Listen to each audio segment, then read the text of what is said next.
Warning: the following presentation is intended for mature audiences and it contains graphic descriptions of crime scenes, adult dialogue, and strong language. This podcast represents the opinions of the hosts and their guests, and every effort is made to ensure that the information is accurate. Viewer discretion is advised.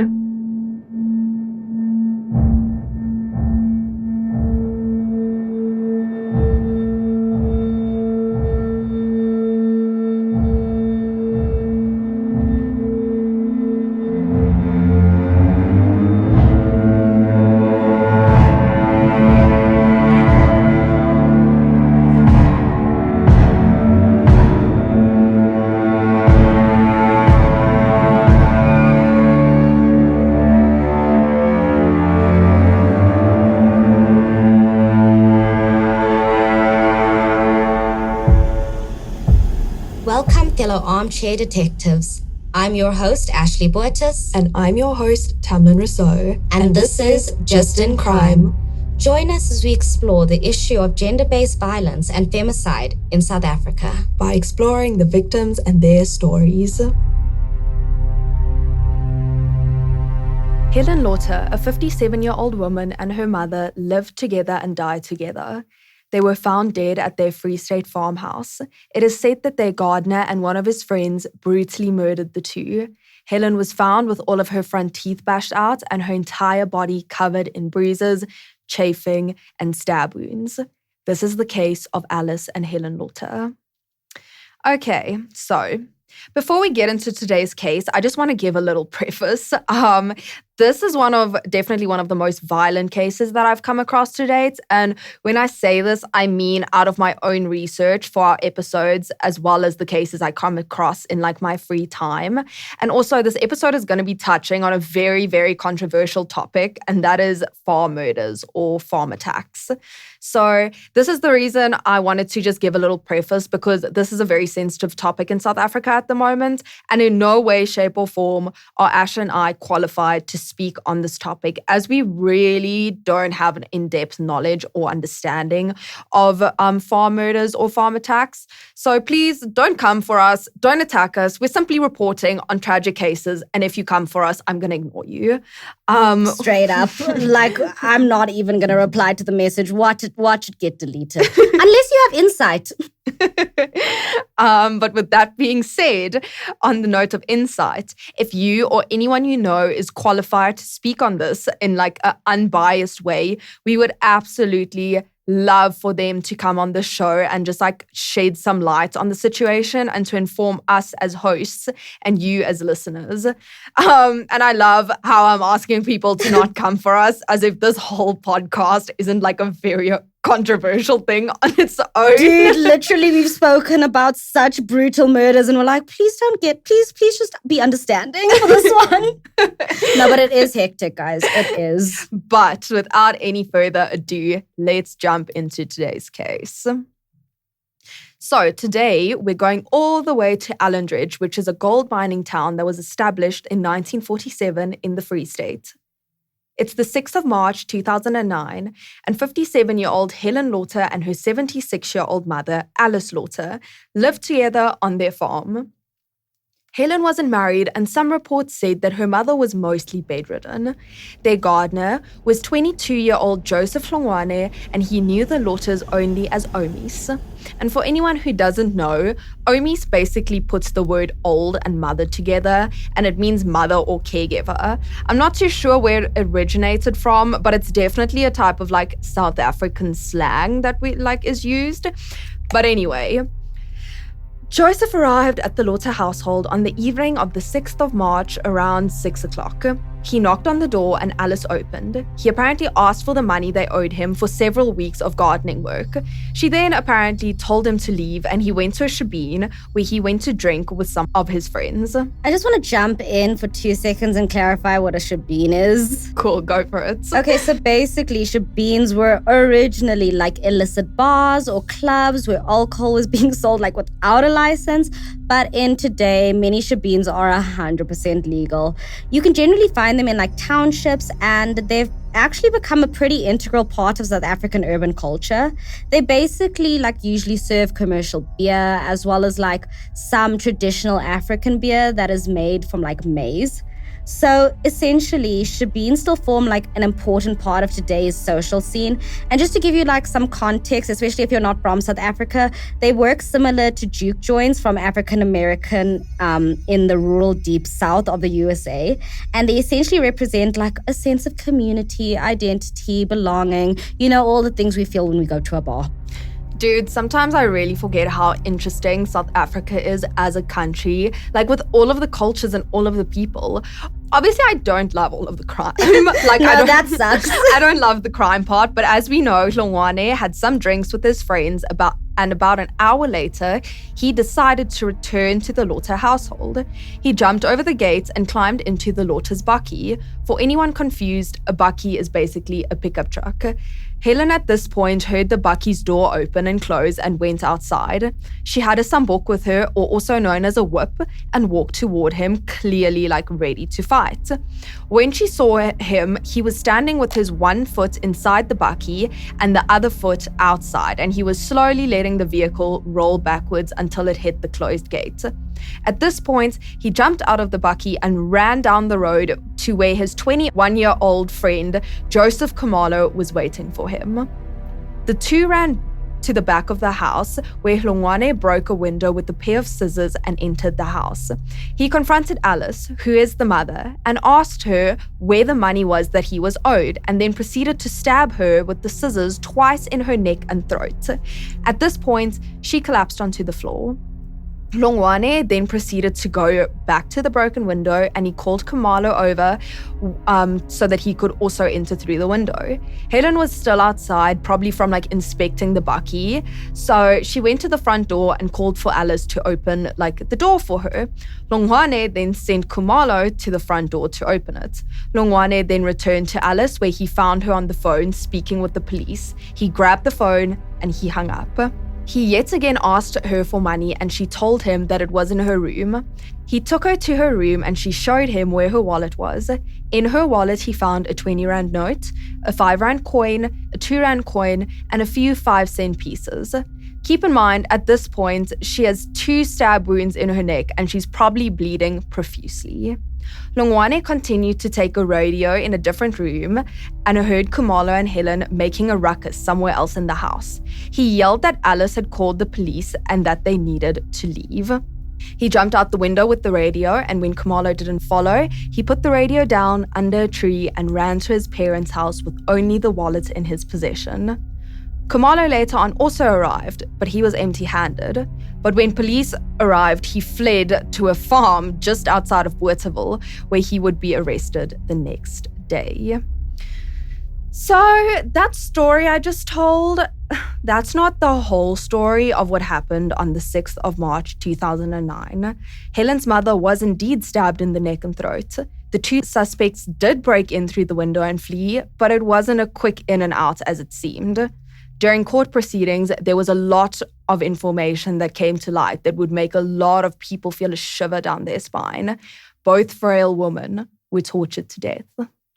Before we jump into the court proceedings, be sure to check us out on Instagram and Facebook at Just in Crime for more episodes, case-related content, updates, and other riveting content. Also, always keep in mind, we are not professionals in any of the discussed fields.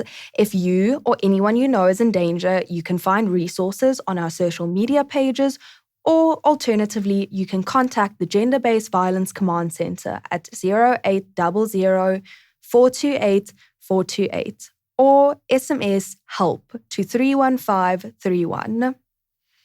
So, now that we're at the court proceedings, I just want to add that this isn't for the faint-hearted because very little of value was taken from the Free State farmhouse.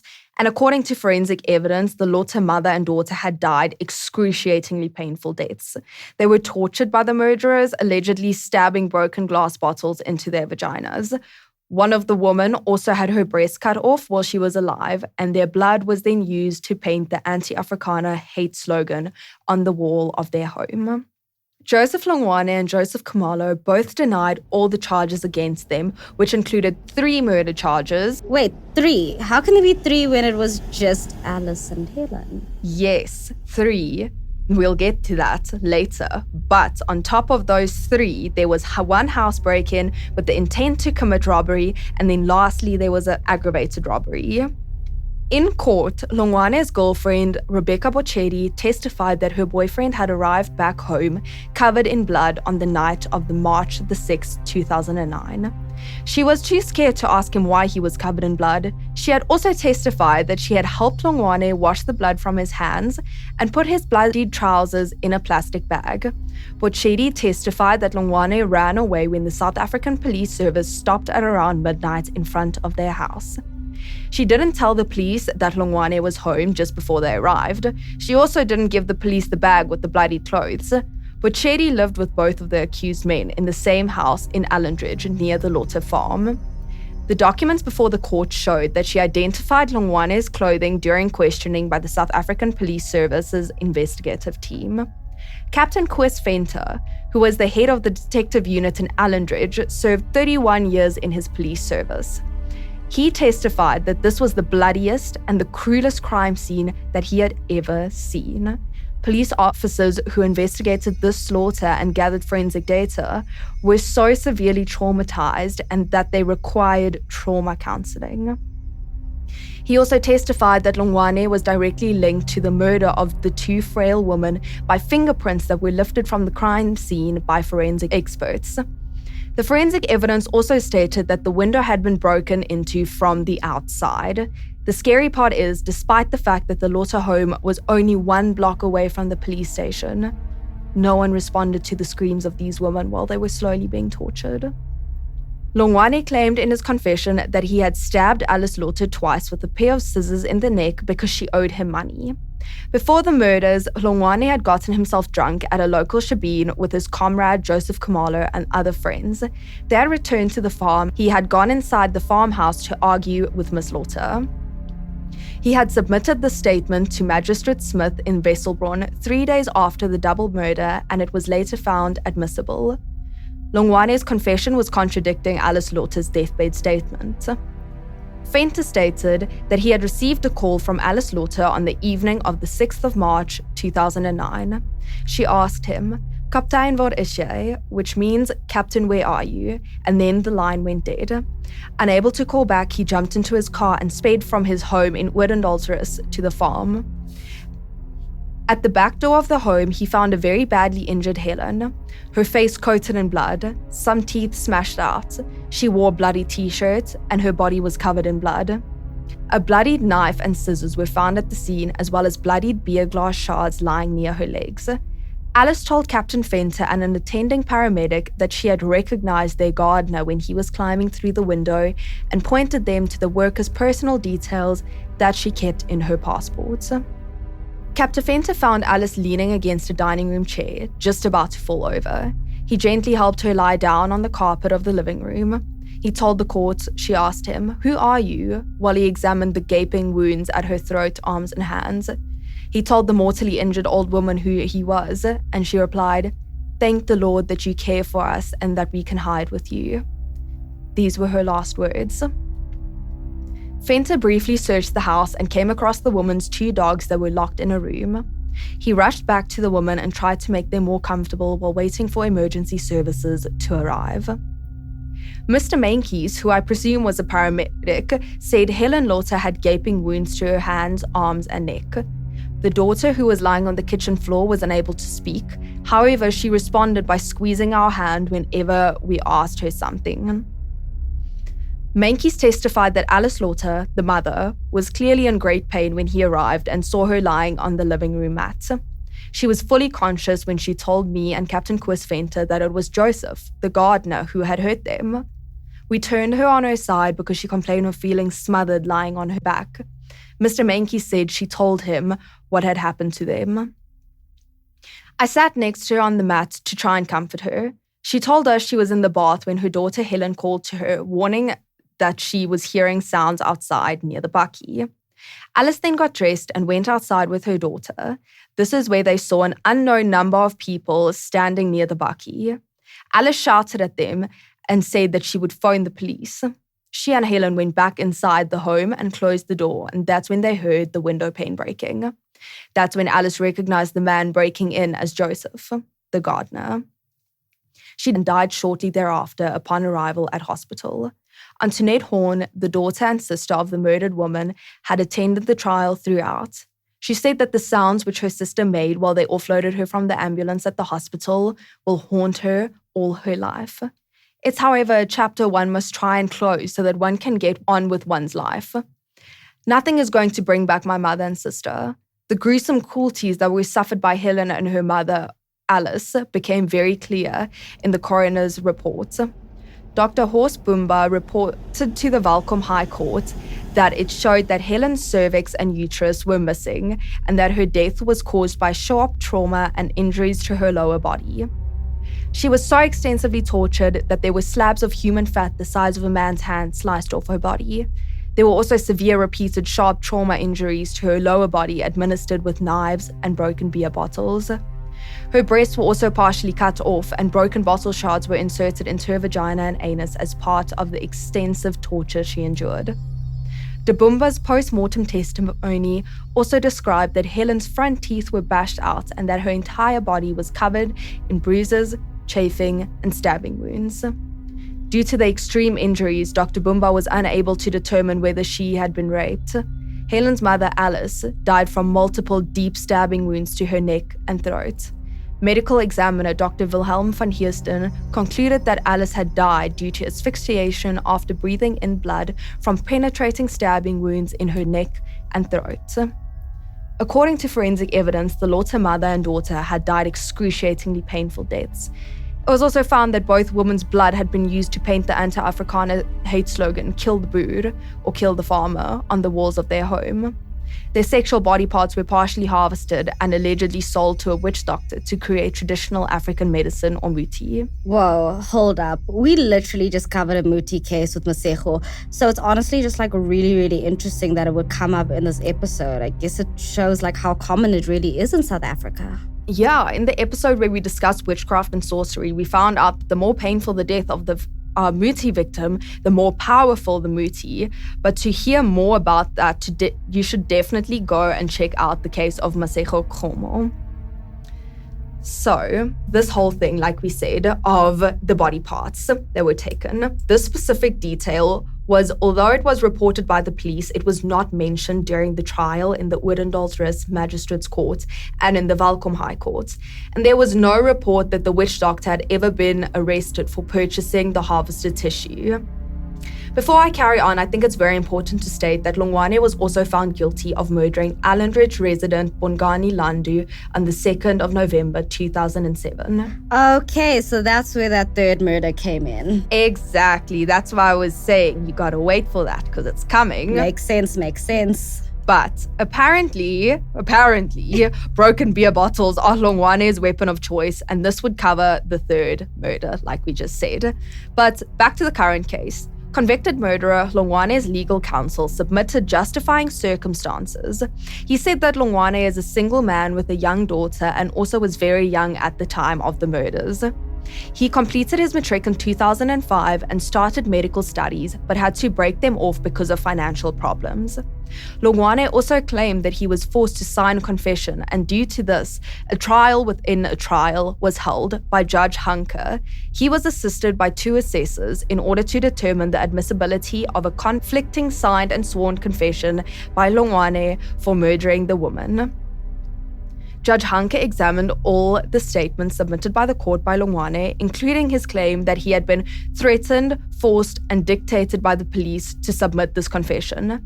However, the bench ruled that Longwane had submitted the signed confession from his own free will, and that he himself had moreover provided detailed descriptions of the way in which the attacks on the Lotter woman had been carried out, including what he'd taken away from their home.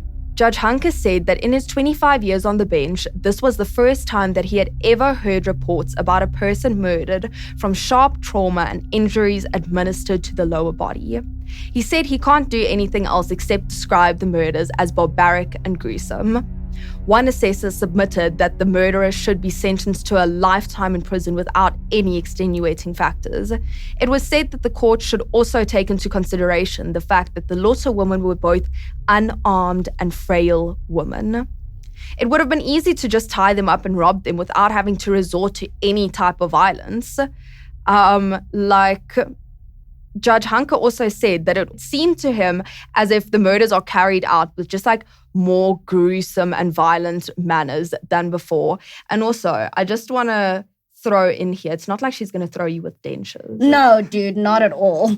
Before I wrap up this case, I feel like I just want to mention what was like happening outside the courtroom. There were basically Boer protesters protesting that bail should be denied for the two men. The Boer protesters carried out a very graphic reenactment of the way in which the Lotter woman had been put to death. Their reenactment was so graphic that it had shocked many onlookers and caused outrage in the Afrikaans language news media. What went down is a man started stabbing a life-size human doll that they had brought with them violently with knives and broken bottles, while other supporters splattered the dolls and bystanders with fake blood. Next, these dolls were hoisted up on ropes and set on fire to the roaring approval of the crowd. Leermans, which was one of the men who were taking part in this demonstration, was quoted as saying that he wanted to graphically illustrate the cruelty and savagery suffered by the two helpless women. So that was the case. I'm not too sure what the exact sentencing was, but I do know that Joseph Longwane was sent to jail. But in the court of Tamlyn and Ashleigh's opinion, I'm definitely going to give him 3 consecutive life sentences. Yes. And then I think, let's just gooi in defeating the ends of justice because that seems to be thrown in. We'll give 15 you years. 15 years because what the hell were you doing? Yeah. And also, we're going to give you another 15 for aggravated robbery. And what about the car that he crashed? Oh, yes, failing to report a motor vehicle accident. We're going to hit you with that as well.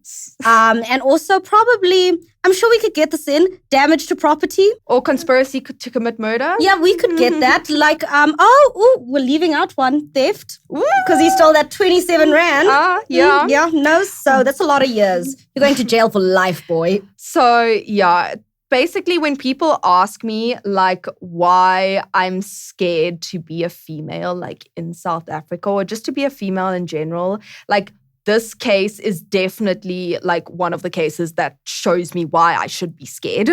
But anyway, what did you think of the case? This was honestly such a hectic case. Like, all our cases are hectic, but this just got like really, really bad out of nowhere. And I think it kind of reminds me of one of the cases which we did in series 1, which was the case of Antoinette du Plessis, where it was also someone getting unnecessarily like violent over something as material as money. And dude, it's like we said, they literally broke in, killed these 2 ladies for like 27 rand and probably like 50 cents. And also I understand that his whole thing was like he didn't get paid, and like not getting paid is really shitty. Like, I've been there, trust. But like, and that money could have been his bread and butter, but he clearly had like additional motives. Exactly. As we covered in previous cases, body parts actually go for quite a like significant amount of money, like definitely like more than you would expect it to go for. Exactly. So we have that like muti motive. And then on top of it, I mean, as much as this is a sensitive subject, and I'm going to get backlash for saying this, clearly by writing that very hateful message on the walls in the victim's blood is literally proof that this was a very racially motivated crime as well. And yeah, that like, it's really, really sad. It's just really, really, really sad. Yeah, like just to go back to the writing on the walls, I don't know if I said this in the case, but let me just like re-say it. It was, they actually did like forensic testing, and both of the woman's blood was like mixed, and it was used to be like written on the wall. So like that takes a lot of effort to like gather blood of 2 people, but yeah. And you're trying to show very clearly like buy that message like, this is what I'm like, this is the reason behind all this. It has absolutely, like, I feel like very little to do with money. And like that other guy said, these are frail old women. Like you said, they can just throw their dentures at you. Like, that's about it. Like, honestly, they could have gotten so much more money if this was about money, if they tied them up and stole their possessions. So again, this very clearly doesn't feel like a money thing to me. Yeah, dude. And it's pretty well known on farms that you do not keep cash on you because there are so many farm attacks that do happen. And I feel like, yeah, I don't know. Like, he would have known this given the fact that he was working for the Lotters. Exactly. And also, like, there were so many other options. Because now that they're dead, you're definitely not getting your money. And also, he could have gone to small claims work. Or, I don't know, just stopped coming to work. Like, if someone doesn't pay me, like, trust, I'm not showing up. Exactly. I give you 1 month and then like I'm out. I just feel like I need to say that like with every case we do, and specifically with this one, I'm reminded of the reason why we like started the podcast, like the brutality that women from like all walks of life and all backgrounds are part of or like are subjected to in South Africa for like such trivial like stuff. And dude, like I can't think of a single case that we've covered in which like the women who have been subjected to this have literally like, there was no case where they could have been killed in what could be considered like a humane way. Like I said, women in this country are being slaughtered and they're being killed. And like, we really need to start doing something about it. Well, the longer they keep quiet, the more we will speak. And we personally will continue contributing and telling these stories of women who have lost their lives or have survived these absolutely brutal and heinous crimes. Thank you so much for tuning in to today's episode. Be sure to check out our social media for more episodes, case-related content, and other riveting info. We'd also like to give a massive shout out to Christian Putter for creating our theme song. Be sure to check out more of his work on Instagram at Christian_Putter. And then we would also just like to thank Anthony Catano for creating our album art. So be sure to follow him at @Catano on Instagram. And lastly, we'd like to give a huge shout out to VU Media for helping produce this podcast. Be sure to follow them on Facebook and Insta at VU_Media SA.